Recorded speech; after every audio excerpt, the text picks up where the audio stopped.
Est-ce que vous avez envie de rebondir une dernière fois sur quelque chose ou est-ce que je donne la parole à notre très cher Mickaël?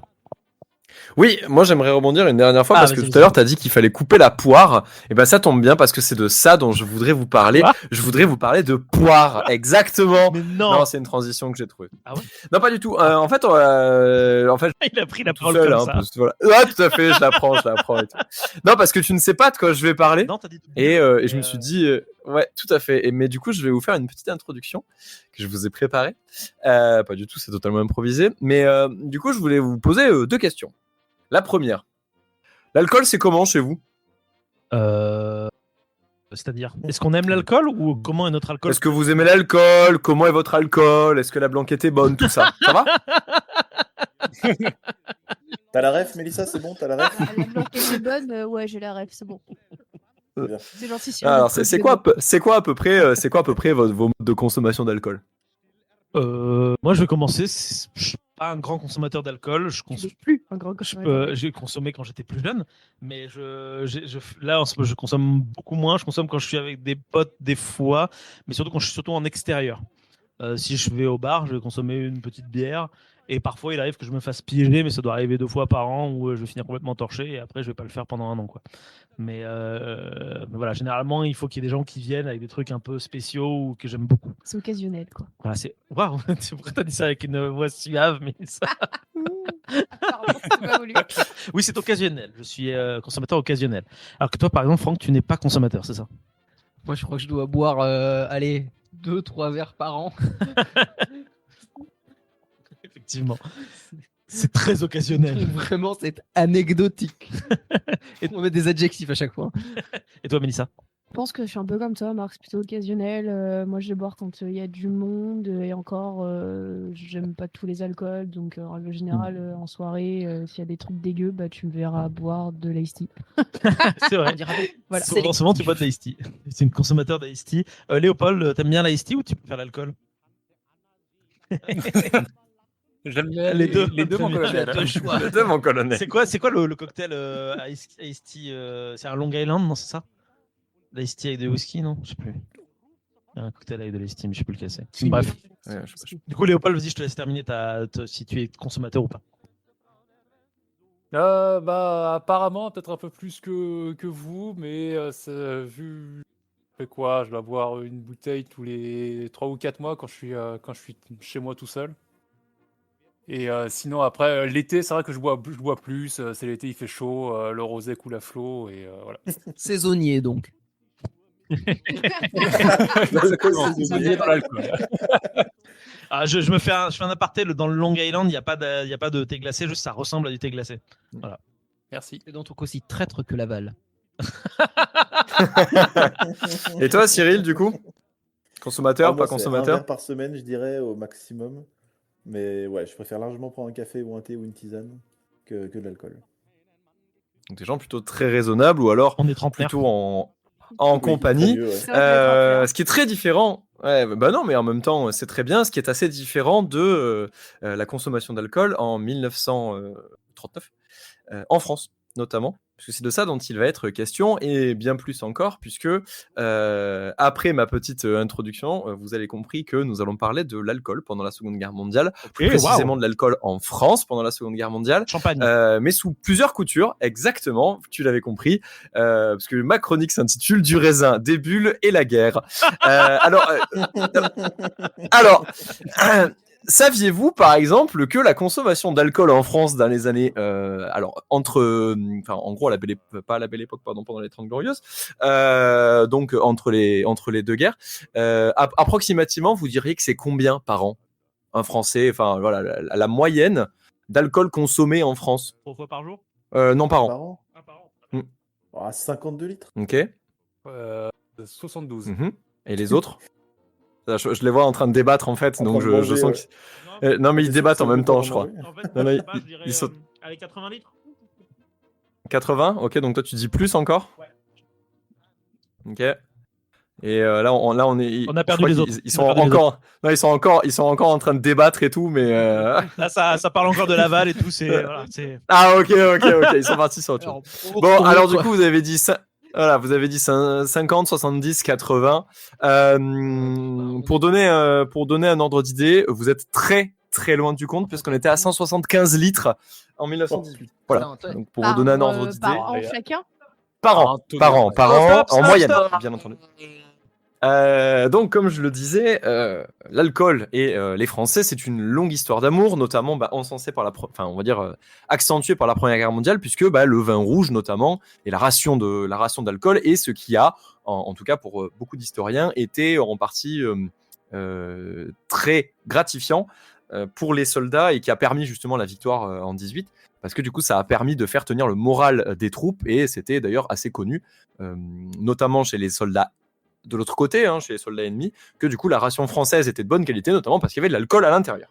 Et donc du coup, entre 14 et 18, on consommait en moyenne à peu près 175 litres d'alcool par an, notamment de vin, et aujourd'hui on en est autour de 40. Voilà. Donc pour vous donner un ordre d'idée, ce que vous avez dit, c'est plutôt ce qu'on consomme aujourd'hui. À l'époque, on était sur des multiples x2, x3 carrément. Et donc, du coup, cette consommation d'alcool, vous vous doutez bien qu'elle ne va pas arrêter du jour au lendemain. Mais vous savez qui c'est qui aime bien l'alcool également? Alors, dans le doute, je dirais Göring, parce que tout ce qui se boit et se mange. Il n'avait pas une super cave? Göring, dans le journaux de Goebbels, il appelle le gros plein de soupe, plein de champagne. Ils sont géniaux. Et c'est tout à fait exact. Parce que ceux qui aiment beaucoup le bon pinard et le bon champagne, ce sont les Allemands. Et alors, évidemment, vous vous doutez bien que quand les Allemands vont débarquer en France, figurez-vous que dès 1940, les armées nazies pillent systématiquement les réserves viticoles françaises et belges. Des trains entiers de grands crus sont envoyés en Allemagne. En Champagne, près de 98 millions de bouteilles sont réquisitionnées, soit environ 57% de la production sous l'occupation. Ce qui est quand même une sacrée somme, vous en conviendrez. Alors, il faut savoir que l'alcool, et plus particulièrement le champagne et le vin, sont des produits de luxe en réalité au vu de l'étranger, parce que on va pas se mentir, ça fait partie de nos terroirs, voilà, et de nos traditions de savoir faire du bon champagne et du bon pinard. Et évidemment, ça n'a pas échappé aux Allemands qui ont vu, du coup, forcément, avec la défaite de 18, cet alcool galvaniser les troupes. Alors ils se sont dit, vu qu'on va y aller, ce serait quand même dommage de se priver. Et effectivement, il y a quelques fanatiques au sein de l'état-major nazi qui vont effectivement s'en accaparer certaines trucs. Mais ça, on va y revenir. Alors, il faut savoir que l'armée allemande, en faisant des recherches là-bas, je n'étais pas du tout parti là-dessus, et j'ai creusé un petit peu et je suis tombé sur des super ouvrages que je vous donnerai en source après, qui expliquent que le tracé de la ligne d'occupation de la France n'a pas été fait au hasard, bien entendu, parce que rien n'est laissé au hasard par un état-major allemand, vous en doutez bien. Ce tracé englobe, bien entendu, le territoire de la Champagne et de la Bourgogne. Vous saurez deviner pourquoi, du coup. Parce que c'est là-bas qu'il y avait les plus grandes chênaies et les plus grands domaines viticoles pour pouvoir justement assurer la production de vin et de champagne, alors pour l'armée d'occupation et également pour l'Allemagne. Alors quand je vous dis récupération de l'appareil de l'appareil de production de vin et de champagne, c'est pas tout à fait exact, puisque en fait les Allemands, ils aiment bien le pinard, ils aiment bien le raisin, ils aiment bien le champagne, mais ils aiment pas le faire. C'est pas leur truc. De toute façon, ils savent pas le faire, c'est un truc de français. Alors du coup, ce qu'ils vont faire, et là ils vont être plutôt malins, c'est qu'ils vont plutôt collaborer avec les commerciaux français qui, figurez-vous, étaient déjà des bons copains avant le début et le déclenchement des hostilités. Et oui, parce que la collaboration, elle a eu plusieurs... il y a front, on a eu une collaboration militaire, mais on a aussi une grande collaboration commerciale entre certaines élites françaises et les élites allemandes. Et c'est de ça dont on va parler aujourd'hui. On va parler justement de cette spoliation, en fait, de ce patrimoine français qui a été fait, puisque du coup, forcément, au détriment tout ça va se faire au détriment des classes populaires françaises qui, comme vous l'avez compris, buvaient déjà beaucoup de pinard et qui vont devoir du coup s'asseoir dessus lorsque les Allemands vont venir taper dedans. Donc du coup, face à cette spoliation et aux restrictions lorsque le gouvernement de Vichy va être mis en place, puisqu'il va y avoir des interdictions carrément de vente qui vont être faites, il va y avoir des étiquetages qui vont être du coup destinés à la vente des armées allemandes et des l'occupant uniquement, et donc du coup les Français vont se retrouver spoliés, et ben du coup la débrouillardise va se mettre en place. Dans les campagnes, les bouilleurs de cru reprennent du service, souvent dans la clandestinité. Tout ce qui peut fermenter devient matière première, la betterave, les topinambours, le marc, qu'on salue bien entendu, les fruits oubliés, bref, dans la Vienne, une distillerie industrielle d'éthanol créée en 1942, mais la majorité des productions sont artisanales, bricolées dans des granges à partir de cocottes minutes ou de tuyaux de fortune. Ces alcools de substitution, gnôle de patate, calvados maison, prunes sauvages, servent au troc, puisque du coup, vous l'ignoriez peut-être, mais l'alcool devient une monnaie d'échange, comme souvent en temps de guerre, puisque ça permet d'oublier les soucis, et réchauffe les corps et lie les résistants. Bien que traqués par la régie, les clandestins prospèrent dans un marché noir en plein essor. Ces paysans préfèrent livrer leurs barriques aux résistants plutôt qu'à l'occupant, affirmant leur position sans mot dire. Le vin, l'agneau deviennent des catalyseurs de camaraderie dans l'ombre des bois. Ces recettes de guerre, transmises oralement ou notées dans des carnets, deviennent un patrimoine immatériel précieux, témoignant de la débrouille comme art de vivre sous la contrainte. Malgré le couvre-feu et les contrôles, cafés et distilleries deviennent des points de relais pour la résistance. On s'y échange informations, bouteilles et regards entendus. Certaines distilleries cachent leurs alambics derrière des cloisons ou les enterrent pour éviter leur confiscation. L'ingéniosité populaire atteint son comble. Des alambics sont construits avec des marmites à pression, serpentins de récup, voire des radiateurs de voitures. Accueillis en héros de la Normandie, donc à la Libération, GI de l'oncle Sam s'attable rapidement devant un verre de cidre ou de calva, puisqu'à défaut de trouver du vin ou du champagne, on s'assoit et on boit ce qu'on a. Au cas où vous ne seriez pas au courant, témoigne donc un GI dans le... Donc c'est un reporter de guerre, donc c'est un journal de guerre. Au cas où vous ne seriez pas au courant, le calva est un liquide brutal obtenu par un mélange de fil de fer barbelé, d'eau savonneuse, de ressorts de montre et de vieilles sardines de tente bouillie. Le meilleur a un arôme de nitroglycérine. Je pense que chaque Américain qui touche un verre de calvados devrait obtenir la Purple Heart. Voilà. C'est pour ça Donc qu'on ça, appelle c'est un une petit embuscade. témoignage. N'est-ce pas? Voilà. Autant vous dire qu'effectivement, l'alcool... Voilà. Les bons alliés, voilà. Autant vous dire que l'alcool en temps de guerre, c'est pas du tout du bon merlot et du Saint-Émilion, bien entendu. Nous, on va plutôt se contenter de ce qui va rester parce que l'alcool va être évidemment mis sous clé. La prohibition, finalement, a eu lieu en France, pays où justement l'alcool était quand même élevé en rang d'art de vivre et de tradition. Évidemment, tout le monde va mettre la main à la pâte, en tout cas dans la résistance, pour créer cet alcool, notamment les femmes. Parce que jusqu'à présent, la distillerie, c'était plutôt une affaire d'hommes, mais pendant la Seconde Guerre mondiale, tout comme pendant la Première, évidemment, ce sont les femmes qui vont être de première importance pour plusieurs raisons, bien entendu. Elles ont assuré la survie domestique, le maintien des traditions et participé activement à cette résistance silencieuse, puisque du coup, ce sont elles qui vont oralement transmettre et qui vont également faire ces fameux breuvages, justement, qui vont nous perdurer aujourd'hui. On a beaucoup de témoignages en fait de femmes qui vont raconter à leurs filles justement comment se faisaient les alcools et pas à leur mari ou à leur fils, puisque du coup eux généralement soit ont pris le maquis, soit du coup sont proches de l'occupant et donc des cibles entre guillemets. Donc du coup souvent, on va pas se mentir, ça peut être un avantage d'être une femme en temps de guerre, puisque justement des fois on les imagine insoupçonnables. Alors, évidemment, vous imaginez bien que dans cette longue tradition, tout n'était pas buvable, mais on en a quand même fait et on continue aujourd'hui, parce que tout ne s'est pas perdu et ces traditions ont perduré. Fruits, pommes de terre, betteraves, les femmes transformaient tout ce qui pouvait fermenter à l'abri des regards, permettant des recettes familiales transmises de génération en génération. Leurs traces subsistent dans des carnets manuscrits, des souvenirs familiaux ou des objets transmis. En Bretagne, des grands-mères distillaient une gnôle de chou ou de navet. En Belgique, des femmes veillaient aux alambics cachés dans les vergers. Un alambic de 1900, qui est aujourd'hui exposé au musée de la vigne et du vin dans le Jura, fut transmis de femme en femme. Jeanne Henry l'utilisait encore en 1978 pour distiller les fruits de sa ferme. Le geste perdure au-delà de la guerre, et dans les camps de résistants, les bouteilles d'alcool prenaient une valeur symbolique. L'exemple de la bouteille de l'amitié, qui est aujourd'hui conservée au musée de la Résistance de Limoges, en témoigne. Une simple bouteille de vin dont l'étiquette manuscrite indique « Maquis de Corrèze, 1944 », signée par une douzaine de maquisards à la Libération. Donc l'alcool a aussi sert de liant pour les hommes, et donc du coup en fait on va retrouver en fait de précieux témoignages justement sur les noms également de gens qui ont été résistants dans les maquis, en tout cas sur ce genre de bouteilles, puisque évidemment, même si nous, on a de la distillerie artisanale, quand je dis nous, voilà, c'est la France résistante, il y a également l'autre volet dont on a parlé juste un peu plus tôt, c'est la France collaborationniste.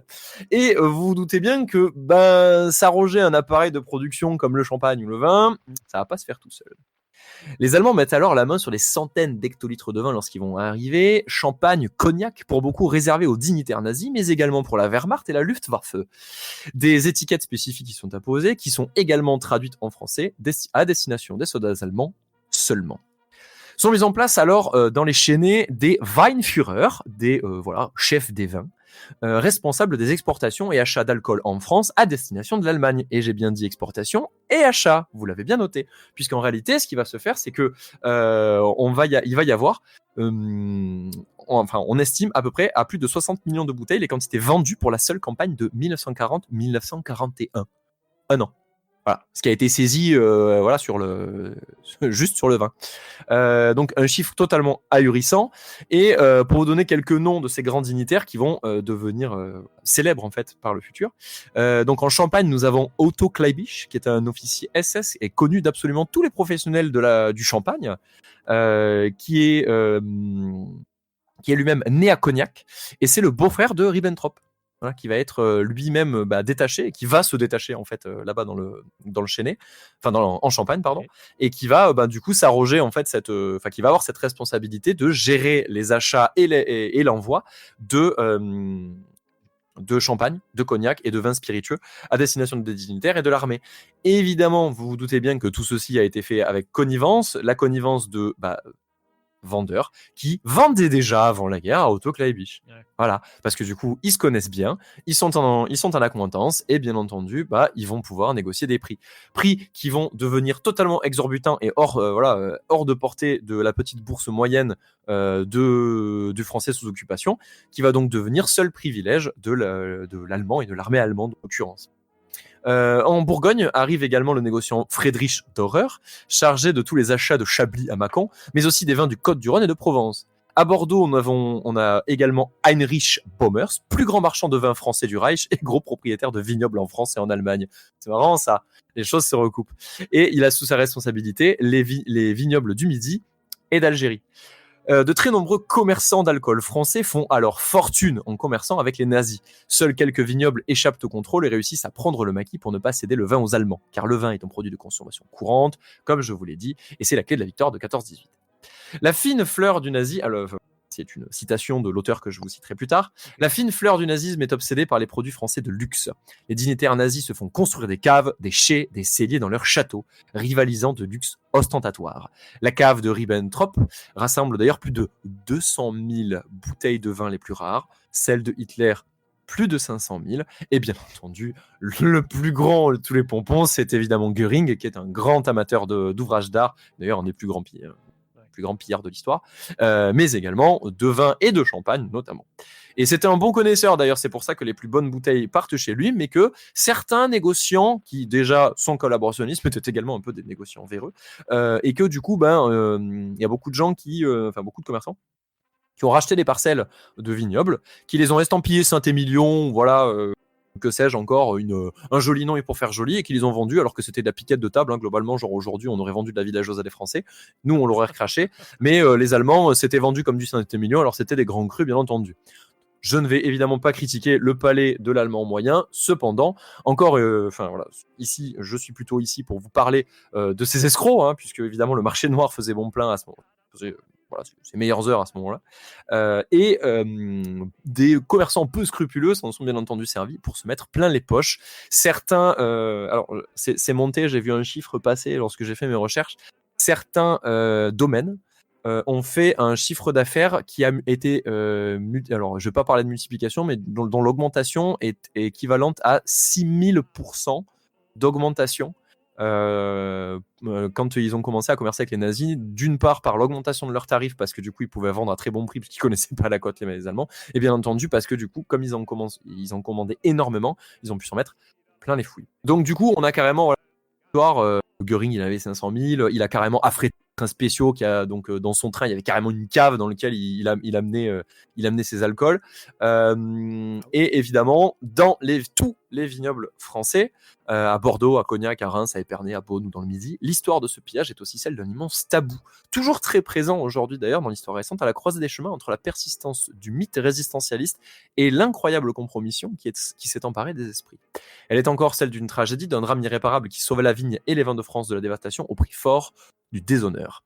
Elle est enfin celle d'un étourdissement, d'un vertige et d'une chute qui emportèrent toutes les consciences vendues à qui le voulait dans une soif de profit obscène où la fin justifie tous les moyens. C'est là sans doute une leçon qu'il nous faut conserver. Ces mots, ce ne sont pas les miens, ce sont ceux d'un professeur agrégé et docteur en histoire, auteur d'une thèse sur les négociants en vin et Bourgogne qui s'appelle Les négociants en vin de Bourgogne, itinéraire famille réseau de 1880 à nos jours, qui s'appelle Christophe Lucan.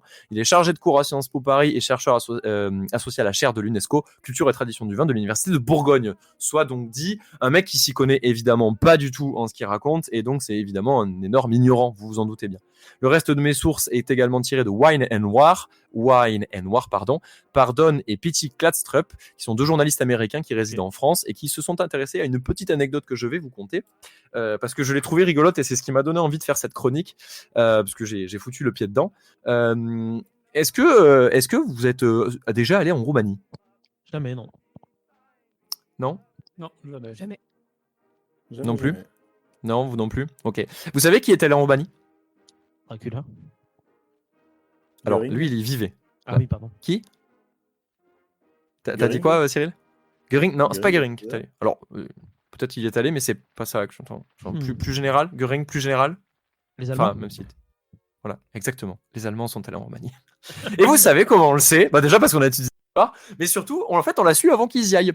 Parce que figurez-vous qu'il s'est passé un truc, c'est que les Allemands, encore une fois, ils adoraient toutes les choses qui pétillent et qui scintillent. Et en fait, ils avaient commandé plusieurs milliers de bouteilles de champagne pour leur garnison à Bucarest, capitale de la Roumanie. Ok. Alors qu'ils avaient juste en fait une ambassade et quelques hommes qui étaient postés là-bas, puisque le régime était plutôt en faveur du régime nazi. Et en fait, c'est comme ça qu'on a su qu'ils allaient envahir la Roumanie et qu'en fait, ils allaient y placer leurs hommes, parce qu'en fait, ils avaient anticipé la victoire et donc du coup, ils avaient commandé des bouteilles de vin pour aller sabrer, des bouteilles pour sabrer le champagne. Et ça, et à partir de là, en fait, on l'a su. Et enfin, quand je dis on, c'est le contre-espionnage anglais, en fait, qui du coup s'est dit, bah à partir de maintenant, on va commencer à espionner les vignobles et les chênaies de France, parce que du coup, autant ça va nous donner des indications sur les futures invasions. Et c'est ce qui s'est passé, puisque du coup, alors évidemment, vu qu'ils étaient de connivence, la Roumanie, parce que voilà, j'imagine, là je vais en terrain sur lequel je mais je suppose que Léopold me contredira, c'était le mot que je cherchais, si je me trompe, mais la Roumanie en fait fait partie des deux camps, puisque la Roumanie a été d'abord un État autoritaire en premier lieu pendant le début du conflit, puis ensuite il y a eu un renversement de régime et elle a fini avec les Alliés. Notamment, il y avait deux divisions qui, elles, dès le départ, étaient des résistantes et qui combattaient le régime en place, qui d'ailleurs a été par la suite démis. Et en fait, ça a permis justement d'alerter ces compagnies-là, pour justement que certaines puissent s'échapper et donc continuer le combat. Donc comme quoi finalement être un gros soifard, ça peut vous sauver la vie, vous la coûter, selon de quel camp vous vous situez. Donc voilà, mais c'était une histoire très intéressante, voilà, à la base qui m'a fait regarder tout ça, et puis je me suis rendu compte que j'avais foutu le pied dans un rabbit hole, hein, globalement. Là, j'ai vu un terrier de lapin, je suis allé dedans et j'ai fait voilà, mais dis donc, c'est vachement grand ici. Il y a plein de lapins, c'est vachement drôle. Voilà, mais c'est du coup hyper intéressant. Et donc du coup, l'alcool en temps de guerre, en fait, c'est aussi un vecteur, et tous les produits globalement ne sont pas en reste pendant une guerre, puisque tous les moyens sont bons pour déstabiliser un régime et déstabiliser un peuple, pour justement le faire se soumettre. Aujourd'hui, on entend parler de conflits qui sont plutôt au Moyen-Orient ou en Afrique. Aujourd'hui, ce qu'on utilise, c'est encore une fois toujours la même chose, la disparition de la culture, les viols, pour justement comme arme de guerre. Il faut savoir que la privation de loisirs entre guillemets et de luxe en fait également partie. Voilà pour ma petite chronique, parce que voilà, je trouvais que c'est plus sympa de faire un truc un peu plus léger, même si je termine sur une histoire de viol. Ouais, mais c'est vrai que t'as quand même choisi ta conclusion, voilà. permet de se mettre Voilà. directement dans Ouais, l'ambiance voilà. pour après. Voilà, c'est... Exactement. Transition, bien entendu. Transition. Merci beaucoup, Mika. C'est toujours hyper intéressant et très intéressant de savoir cette idée de faire de l'espionnage à travers les vignobles. C'est hyper intéressant. Si ce petit instant passé en notre compagnie vous a plu et que vous avez envie d'en passer d'autres avec nous, eh bien n'hésitez pas à vous abonner, mettre un petit pouce bleu, partager la vidéo ou encore nous suivre sur les réseaux sociaux. Sachez que vous pouvez aussi écouter cet épisode dans son entièreté et pour cela vous n'avez qu'à vous rendre dans la description de la vidéo. Je vous dis à très bientôt pour à nouveau écouter un petit peu de tout et surtout un petit peu de rien.